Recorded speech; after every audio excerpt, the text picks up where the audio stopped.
السلام علیکم ناظرین، آپ دیکھ رہے ہیں نیوز ٹاک، میں ہوں یشمین جمال۔ قائم مقام chairman P T I barrister Gohar کی جانب سے ایک بار پھر کارکنوں کو دلاسا دینے کے لیے اہم بیان سامنے آ گیا ہے۔ بیرسٹر گوہر نے ایک بار پھر اپنے کارکنوں کو صبر و تحمل کا مظاہرہ کرنے اور بانی پی ٹی آئی کی رہائی سے متعلق قیادت پر مکمل اعتماد کرنے کا مشورہ دیا ہے۔ بیرسٹر گوہر نے دعویٰ کیا ہے کہ انہیں امید ہے کہ بانی P T I Imran Khan Eid سے پہلے رہا ہو جائیں گے۔ بیرسٹر گوہر کا پی ٹی آئی کارکنوں کو کہنا تھا کہ ورکرز اپنے جذبات قابو میں رکھیں، بانی پی ٹی آئی کی رہائی کے لیے ہر ممکن کوشش ہم کر رہے ہیں، ہم نے دھرنے اور احتجاج بھی کیے ہیں اور ہم اسمبلی میں بھی بات کر رہے ہیں۔ پچھلے کچھ عرصے سے ہم دیکھ رہے ہیں کہ بانی پی ٹی آئی کی رہائی کو لے کر پی ٹی آئی قیادت اور کارکنوں کے درمیان سخت بد اعتمادی پائی جاتی ہے۔ خود عمران خان کی بہن علیمہ خان بھی اس حوالے سے متعدد بار قیادت پر سوال اٹھا چکی ہیں اور قیادت کو عمران خان کی رہائی میں سب سے بڑی رکاوٹ قرار دے چکی ہیں۔ حال ہی میں جیل سے رہا ہونے والے میاں عباد فاروق بھی قیادت پر مختلف الزامات عائد کر رہے ہیں۔ اب سوال یہ پیدا ہوتا ہے کہ بیرسٹر گوہر کا آج کا دیا گیا یہ بیان کارکنوں کو کیا ایک نیا لالی پاپ ہے،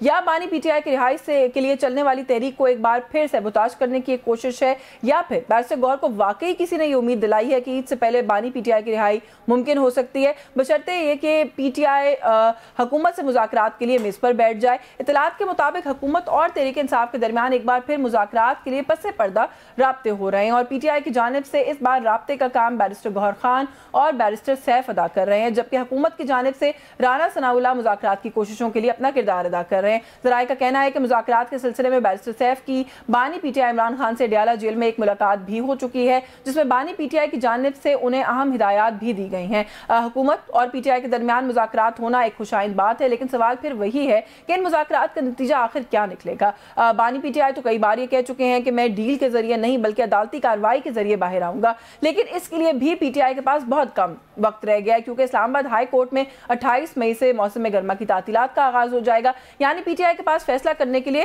بالکل ایک ہی دن بچا ہے۔ تو یہ کچھ ایشوز ہیں، ان پر بات کریں گے آج کے اس پروگرام میں کہ یہ سارا کچھ جو ہو رہا ہے in the wake of all of this, Imran Khan کی رہائی کیا عدالتی روٹ سے ہو سکتی ہے، جس کے لیے بیرسٹر گوہر صاحب پر امید دکھائی دیتے ہیں، یا پھر ان کو لگتا ہے کہ وہ جو سیاسی مذاکرات کا روٹ ہے اس کے اوپر وہ تکیہ کیے ہوئے ہیں۔ ہمارے ساتھ پروگرام میں موجود ہیں سینئر رہنما پاکستان تحریک انصاف کے ممبر ہیں نیشنل اسمبلی کے عبداللطیف چترالی صاحب نے جوائن کیا، بہت شکریہ سر آپ کا آپ کے وقت کے لیے۔ سینئر رہنما پاکستان مسلم لیگ نواز کے زاہد خان صاحب نے ہمیں پروگرام میں جوائن کیا، سینئر سیاستدان ہیں آپ کا بہت شکریہ زاہد خان صاحب سر آپ کے وقت کے لیے۔ سر کیونکہ جو میں نے ایشو چھوڑا ہے وہ کچھ پاکستان تحریک انصاف سے متعلق ہے، تو آپ کی اجازت سے میں چترالی صاحب سے گفتگو کا آغاز کر لوں۔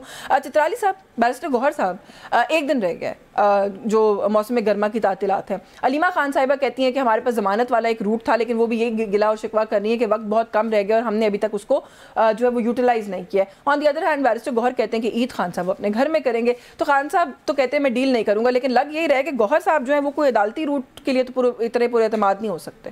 24 گھنٹے میں کہاں سے ضمانت ہوگی سر؟ شکریہ۔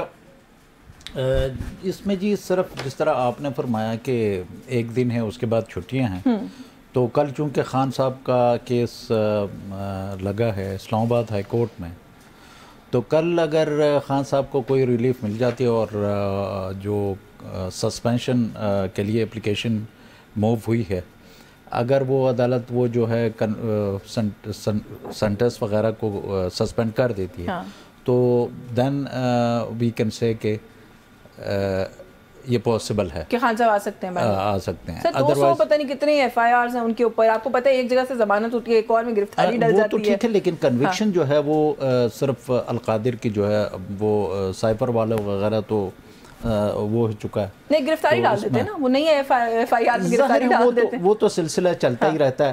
لیکن بیسک بات کیا ہے، دیکھیں اس میں میں مورود الزام اپنے چیئرمین صاحب کو بھی گوہر صاحب کو بھی نہیں ٹھہراؤں گا، کیونکہ وہ being a lawyer, being a barrister, وہ چیزوں کو صرف شاید زیادہ تر لیگل اس میں دیکھ رہے ہیں، اور کسی بھی لیگل ایکسپرٹ کو جو ان چیزوں میں انٹرسٹڈ ہے یا اس میں کوئی عمل دخل ہو، تو یہ انڈرسٹوڈ بات ہے کہ ایک ایسا کیس جس کی کوئی سر پیر نہیں ہے اور عدالت میں اور عدالت بھی ایسی لگائی گئی ہو کہ جس میں آپ کو ڈیفنس کا حق آپ سے چھین لیا جائے اور آپ کے بہاف پہ پرازیکیوشن جو ہے وہ آ کے آرگیو کرے اور آپ کی کنوکشن ہو، تو یہ ایک ناول پھر تو all the more reason نا جو میں نے بات کی ہے، پھر تو لالی پاپ دیا ہے نا، اگر بیرسٹر گوہر یہ سب سمجھتے ہیں پھر تو لالی پاپ ہے نا سر۔ لالی پاپ اس لیے نہیں کہہ سکتے کہ وہ نیگیٹو سینس میں کوئی ورکروں کو تو ظاہر ہے کہ دھوکہ تو نہیں دے رہے، لیکن اس کی ایک ہوپ ہے